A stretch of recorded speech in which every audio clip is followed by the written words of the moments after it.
has made us as a nation and as a continent is history. L'une des choses qui fait de nous une terre, une nation, un continent, c'est l'histoire. And that history is what my partner and I are here to talk about this Et afternoon. c'est justement de cette histoire que mon partenaire et moi sommes en train de parler en ce soir. Isn't it interesting that Nigeria and Cameroon are talking about the history of this Est-ce continent? que ce n'est pas intéressant que le Cameroun et le Nigeria se réunissent pour parler de l'histoire de l'Afrique ensemble? And the interesting thing about this history is the town in which we are right now. Et l'une des choses intéressantes de l'histoire, c'est la ville dans laquelle on se trouve aujourd'hui. For our viewers watching from around the world, this is the historic town of Badagry in western Nigeria. Pour les téléspectateurs, voici la ville de Badagry. And this town holds a lot of history, a lot of memory, and a lot of emotion. Cette ville garde beaucoup d'histoires, de souvenirs et d'émotions pour l'Afrique. And I'm sure that's what you want us to see. We want to see as we show you some of the things that have happened in the past. Et quand on vous montrera les choses qui se sont passées dans le passé, oh, Let's not hold you any further. Let's go and have a look of what this town has to hold for us. à vos marques, on y va. Come on now, let's go with us. So, all right, our viewers, this is it. This is a small share that talks about the history of Badagry. Alors, les téléspectateurs, voici un des tableaux qui parle de l'histoire même de Badagry. This is the museum that holds the chain of some of the slaves that were held in the 16th century. Ça, c'est l'entrée du musée qui parle de tout ce qui s'est passé comme esclavage ici dans le passé. We may not be able to give you the full details of that history, but let's talk to an indigene. On pourrait ne pas être en mesure de vous donner toute l'histoire de cette nation, mais au moins il y a des détails très importants. I'm sure you'll be able to tell us something about what this old building talks about. Bon, you're welcome. Vous êtes les bienvenus. Merci. My name is Setonji. Welcome to Mobile Slave Relics Museum here in Badagry, Boeko Quarters, to be precise. Okay. Here in this museum, you see chains, the original chains used on our forefathers during the slave era, like since the 16th century. Wow, you said the original chains. Let me tell you, the authentic chains. Wow, that must be very interesting. Viewers, you can hear that the original authentic chains used for our forefathers from the 16th century, and this is the 21st century. Let me ask you, how have they been able to ensure that those chains have been intact since that time? Well, the major thing there is we make sure we clean them up, then we make sure we use our gloves on whenever we want to touch them, especially with the curators. Sometimes the tourists touch it. C'est ton jean. On est habitué à voir Gorée au Sénégal, mais on ne connaît pas cet endroit. Quels sont les moyens que vous avez utilisés pour vous mettre en contact avec les autres musées dans le monde? Comme ils ont fait à Gorée, à Ouida, Chocos aussi. Nous-mêmes ici, nous faisons tout possible de voir que bon, les gens ne voient pas le média. Ce n'est pas les médias seulement. Et surtout aussi, c'est les étudiants ou bien les élèves qui nous visitent toujours. Waouh! Et de là, bon, je crois que on est ce que nous avons. Et à part ça aussi, dans l'histoire du Nigeria aussi, nous avons toujours Badagry dans l'histoire du Nigeria. Surtout les gens, les savent. All right, so for viewers watching from around the world, that is it in French. We are going into that history. I'm itching to go in there. I've read it in books, I've heard it from teachers, from history, but this is my first time of seeing it, and I'm sure you're itching too. Wow! Okay, so let's go inside and see what it looks like.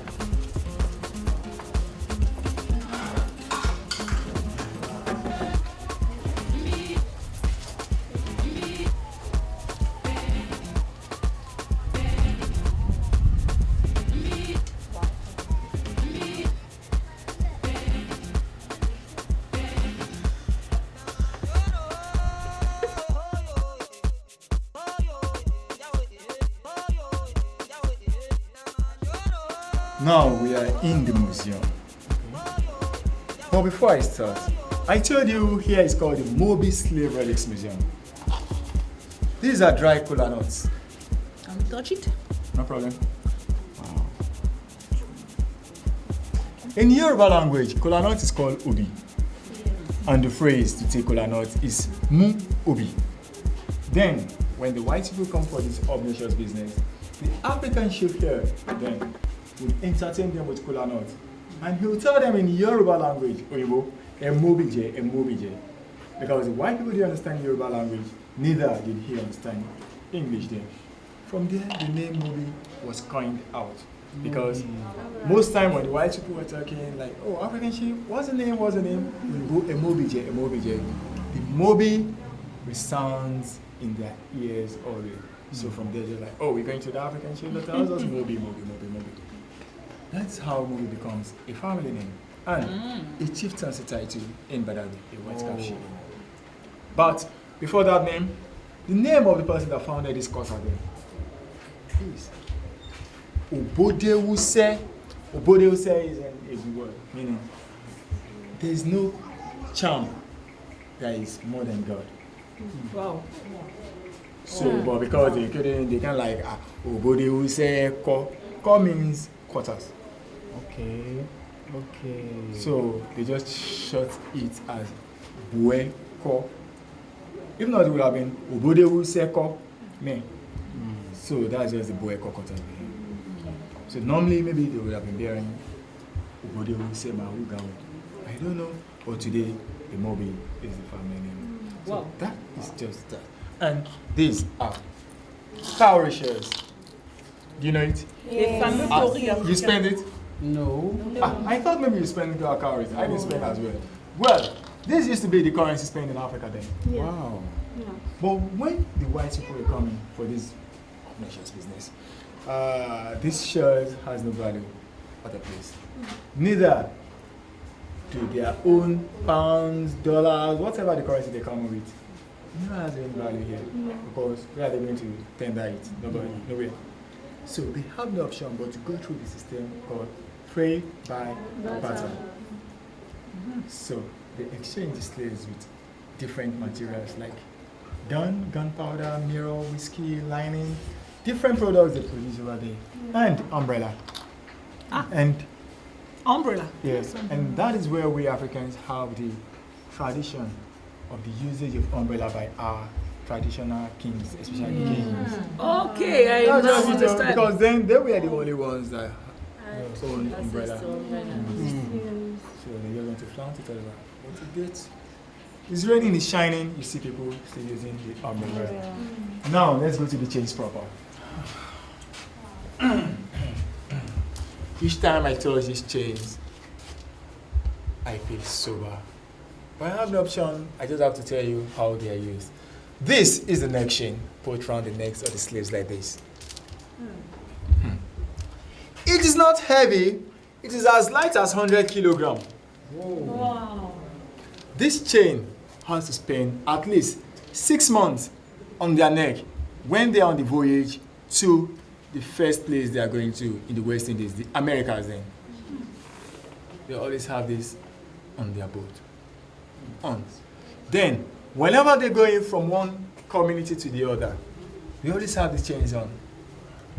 Also, whenever they are leaving maybe their cell to the farm, they still got these chains on.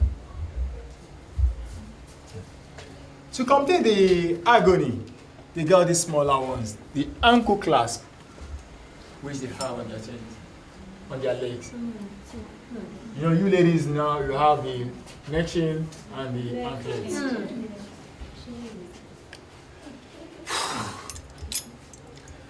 This one is small, right? Yes. But it's mighty. Why? Because these are the babies' links. Babies too are slaves. No. We, babies too are slaves. No. Because, let me tell you, look, if a slave is caught pregnant or impregnated after being caught, and the baby happens to be as black as, maybe like as me, that's a black child. What they do is, that baby is a bonus to the owner of that slave mother. So, when she delivers, all they just do is, when the mothers are working on the farm, they collect the babies from the mothers, take about 2, 3, 4, 5 together, chain them down with this smaller chain, put them under a tree so that they wouldn't disturb their mothers. But If it happens that, oh, when the mother is delivering the baby is a kind of mulatto, someone like, I don't know, what we call outcast now, they will know that, definitely it's one of them that's got that baby. So they give such babies special treatment. So until the mothers are through with the work or whatever the assignment they are given to do on the farm, before they could attend to the babies anymore. So that means baby will just be crying. I can't imagine that. But let's leave that aside. This one here is the mouth clip. How is this mouth clip used? In Africa, in the Yoruba land, when we were in school, we were told, fem, ariwo kosi, tubawa, egba, but there's nothing like egba here. Look, this mouth clip, how is it used? The upper and lower lips of the sleeves are perforated. Pull through this, padlocked, pop, just like this. We don't have the original padlock here, but this is how it would have looked like. Why did they use this on them? The first reason is this: they don't want them to eat anything on the farm. Secondly, they don't want them to talk. You know, by talking, they want to revolt against their bosses. But once your mouth is not, your mouths are not opened, you have no option than to murmur. So those are the reasons why they use this on them. And this one here, this is called the wrist clasp. It functions just like we have the handcuff now. How is it used? Any slave that disobeys orders given to them, all they just do is this. Force the hand of the slave through this, it gets to the wrist. I can't even force my hand through it. But then, they force the hand through this. And this pin part is screwed up to a tray. The leg of the slave is suspended from the ground. The slave remains hung by the wrist from morning till night before